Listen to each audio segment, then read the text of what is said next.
You're meeting with a prospect for the first time, and the meeting's going well until the proverbial curveball is thrown, the objection.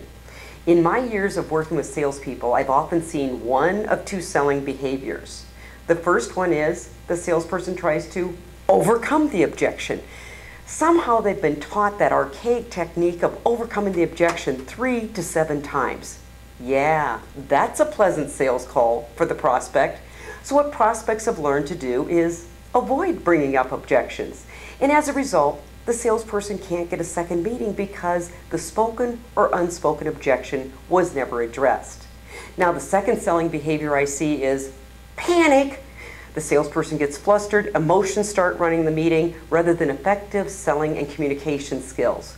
And that salesperson is put in that uncomfortable position of convincing rather than persuading and influencing. So here's my number one tip for overcoming objections. Don't bring up the objections, because common sense tells you this. We all know what the objections are in our industry.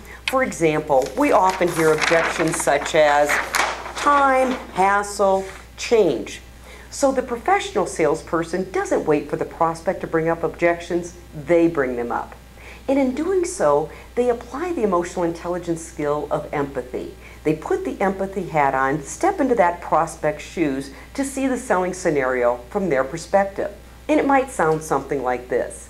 Joyce, you and I have been having a good meeting, and I understand you've got some frustrations with your existing vendor on service and quality. And I know that's been frustrating.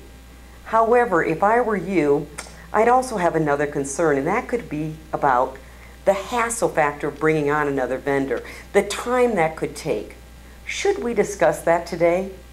Professional salespeople bring up the objection and use the emotional intelligence skill of empathy. So here's your number one tip for closing business this week. Bring up the objection. Don't make your prospect go through that objection dance. Thanks for joining us today. I'm Colleen Stanley, President of Sales Leadership.